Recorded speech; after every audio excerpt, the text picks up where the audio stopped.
Nottingham Forest 0, Manchester United 3. Surely Man United are going to be in the League Cup final, Steve. That's not what you just said a minute ago, Joe. That's what you said, though, so back your opinion up. Go on. Yeah, we're not going to fuck it up. We're there. I'm literally going to hang up from you, and I'm going to look at trains. That's what everyone's doing. That's literally what everyone's doing. Is it 26th of February? Yeah. How nice was that, having a game of that magnitude? Because I know it's not the biggest game in United's history, but it's the chance to win some trophy for the first time in what will be... Sorry, the second biggest game in United's history. But it's a chance to win some trophies, or some silverware, for the first time in what will be 6 years-ish since if we were to win it. And it just felt... Yeah, if we pretend we didn't win the Youth Cup, if we pretend we didn't win the World Cup, if we pretend we didn't win the Eredivisie, and we pretend we didn't win the Bangkok Centenary Cup, then I suppose it's a chance to get some silverware on the board again. But how nice was it that it was just like quite calm and relaxed, and from about the 40th minute or whatever it was, you were pretty certain United were going to win that game? I think that's what Ten Hag's brought. He's brought a level of assurance that... we can just get the job done. Minimal fuss, minimal drama. I mean, he's a man of few words, isn't he? He's not really very verbose. Just sort of goes in there, gets it done, tells people to get in on time, and then just fucking wins football matches. Yeah. And it's just... I don't know, it just feels different, doesn't it? I don't know if that's me just clinging on to anything after the Ragnick era, or, just... I don't know, but is it just me that feels like... something different is happening here to what we saw with Solskjaer, or obviously Rangnick, let's forget about that. But even Jose, where under Jose I thought we'll probably win something big the second season because he always does. But as it was unfolding, I thought, we're not ready here. This isn't right. This isn't actually working. With Ten Hag, I've got the feeling, at least anyway, that this really could be something over the next sort of 18 months to 2 years. Does it feel like that to you? Oh, yeah. Yeah, especially because the fucking losers are selling up. With the Glazers looking to sell, and every day seems to be more rumours about who's interested in us.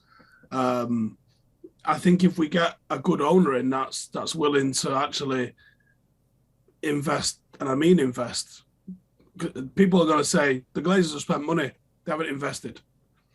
The club has spent money that it's earned, but it's also seen more than they've spent drain out the other way.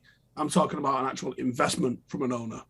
If Manchester United get real investment from an owner, you better be scared, because Pep ain't going to be here forever. Like, he can't handle the pressure of coping with somebody like that. Klopp's not going to be here forever. Wouldn't be surprised if he's gone by the end of next season, in all honesty. Who have you got to worry about? Arteta, maybe. The financial realities will bite Arsenal in the arse before it bites us in the arse with a new owner. You think Newcastle are probably going to be permanent in the top four as of this season onwards, unless they balls it up in a big way. So United will be back if we get an owner, and this is the man to lead us back. It's almost like we had to go through the last, maybe not 10 years of it, but we had to go through a little bit of shit post-Fergie to really shake out what we're all about. And I think the time's right now to push on and get 30 titles under our belt. Yeah, just another 10 quick more. Back to the actual game at hand then. Rashford's first, it's like I know obviously the comparisons with Mbappe were there over the World Cup, especially because a lot of people who only watch the Premier League were seeing Mbappe sort of at his best, but he has got that, just almost compared to other players even, and these are elite athletes and elitely athletic as well, he's got a explosiveness and a drive that it stands out amongst everyone, doesn't it? And sometimes you watch him play and you think, how can anyone stop him when he's playing like he is at the minute? It's just ridiculous, isn't it? It's ridiculous because 12 months ago, you wouldn't have thought this was possible with him. No. There was a lot of people thinking, we might have seen the best of him now, and it doesn't look like he's getting over these injuries. But 10 goals in his last 10 games, that's not a blip. That's not an accident. That's class. That's just genuine class. And he's putting it up against the best teams in the world as well. So... he's doing madness. Who do you want him to score against? I mean, we've seen his record against the top 6 clubs is a joke. His record in European football is a joke.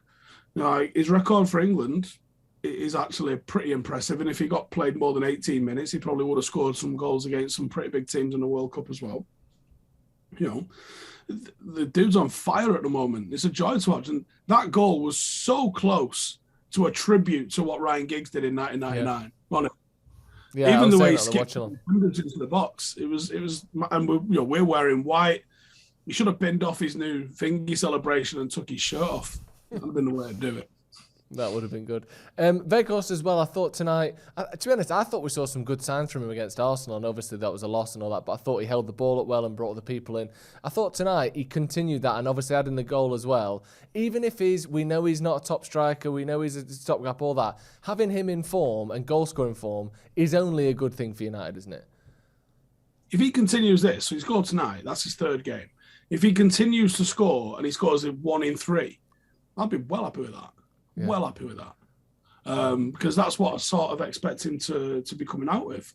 You know, 1 in 3, the hold-up play, the pressing. I mean, he was getting fouled to death tonight. They was all over him. It was well handsy with him.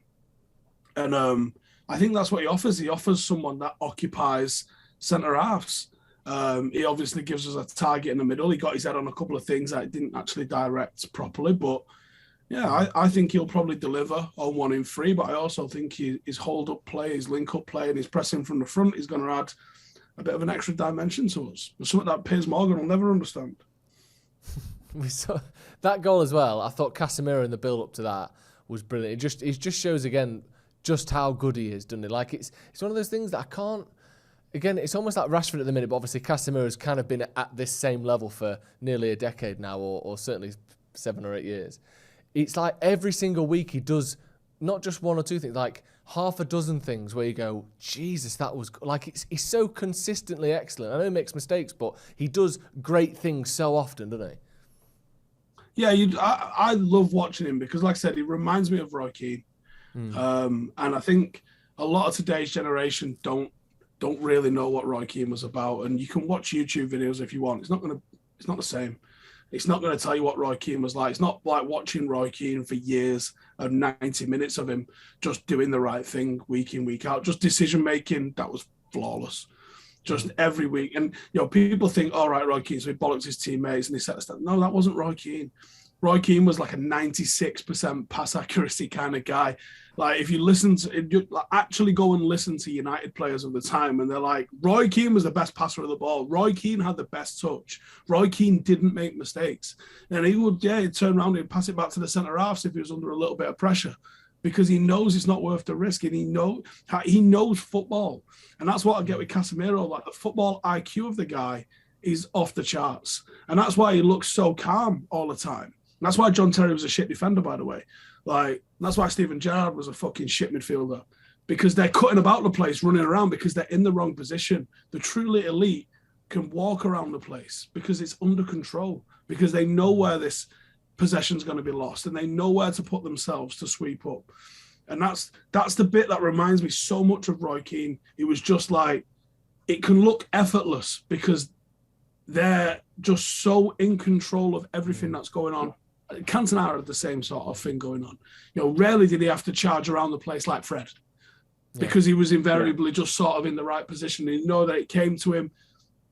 He's got the control to be able to just deal with whatever he needs to deal with. Yeah, cool, no problem, watch this, bosh. And Casemiro's got that air. Like, that if you're under pressure, imagine if you're one of the centre halves for United, and you're under pressure, Casemiro just pops off to one side for you, opens his body up. I can give it him and he's going to deal with it. It's not a problem. Mm-hmm. And actually, on the centre-halves thing, does this mean Maguire's 5th choice now? I guess it does, yeah. I mean, he's almost got that similar thing, hasn't he, where he does a lot of last-ditch stuff, Maguire, doesn't he, where if he was a bit more in control, he wouldn't have to do that.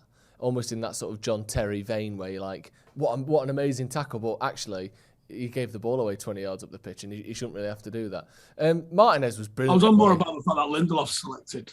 You got Lindelof, Varane, Martinez all ahead of him. Sure, I think also ahead of him at centre half. Is he our 5th choice centre half and club captain? Yeah, that's a rarity, isn't it? You don't see that very often at a club. Yeah, you don't see that very often. Just on Martinez, though, I think he got the official man of the match. Most passes, most touches, most tackles, most balls won, which is different to tackles, apparently. I don't even know what to put it down to. Is it the manager? Is it the dressing room? Is it just the mood in the dressing room? Or is it just having top players? But he's just slotted back in, probably still hungover from the World Cup, but putting in 9 out of 10 performances every week. It's like we can switch the piece. Yeah, go on, Luke Shaw, you play against City, that worked. Go on then, Wan-Bissaka, you play, that works. Like Vegas, you go up front, that works. I know we've obviously dropped a couple of points in the last few games, but over the last sort of 6 or 7 weeks, the manager really is just getting a tune out of everyone, isn't he? Yeah, he is. He's improving players. I really want to see what Zidane can do. You know, we saw a lot of him in pre-season, and then he just fell off a cliff. And what I saw from Zidane, I see a very intelligent footballer. I see one that's got a bit of an X factor about him, and I see him being like a brilliant, teenage version of Christian Eriksen.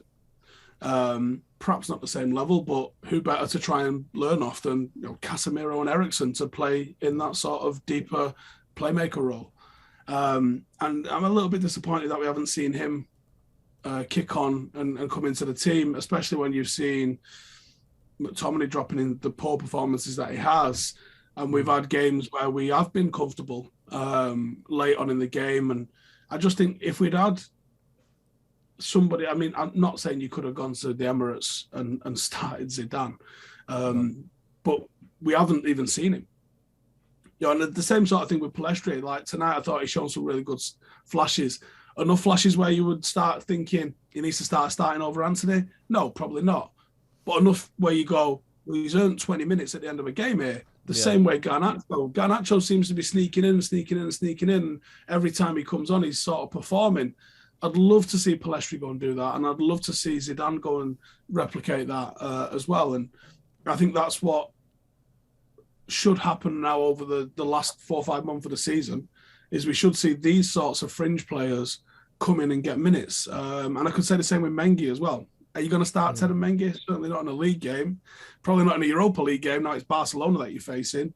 But can you do 10 minutes to see a game out just so you've got more players ready? Because the squad is extremely thin at the moment. And we saw the likes of, I think it'd be fair to say the likes of McTominay and Alanga aren't cutting it at the moment. So I'd like to see people put in. And people have been took out and were waiting for their return, like Sancho. You see the photos of Sancho the other day? Yeah. Mate, he's been on P90X for the last 3 months. Like, he's shredded. He's got cheekbones going on. He was getting a little bit pudgy, wasn't he? Now he's gone away. We know nothing about what's gone on while he's away, except that one photo suggests that he's got rid of a little bit of timber. If anything else, a lighter version of Jadon Sancho should move quicker. Might be a little bit more confident. I'm excited for the return of Jadon Sancho because I think every decision we've seen so far from Ten Hag has been mega. Every big decision that he's had to make about a player and the management of players has been mega. And I think, what a ballsy call that was to just completely disconnect this £75 million signing and go, listen, go to Holland for a month and we'll figure it out. And United have had game after game after game after game and an injury crisis in the forward line and not enough players to even, to put out in a forward line. And he's like, don't worry about us, you'd sort you. And now he's come back and he looks fit. That's the only thing we know so far is he looks fit. Now, imagine Jadon Sancho comes and does what Marcus is doing. We're so reliant on Marcus at the moment. Imagine we had 2 of those. Yeah, ridiculous. Oh, it's exciting. Everything feels exciting at the minute. Right, thank you very much for joining us, Steve. What if he scores the winner in the final, Joe? I mean, yeah, give me that. Sign me up for that. Scores the winner against Barcelona. Give me all of it. He's obviously one of the most, well, he was looked at as one of the most talented teenagers in the world about 18 months ago. So he's not lost all of that, has he? Even if he's having a spell where he's struggling a little bit. So, yeah, of course. Absolutely love it. Right, thank you for joining us, Steve. Thank you for joining us at home. Hit subscribe if you haven't already. Manchester United have beaten Nottingham Forest 3-0, 1 foot, maybe 1.5 feet, close to 2 feet into the League Cup final. We'll see you in a bit.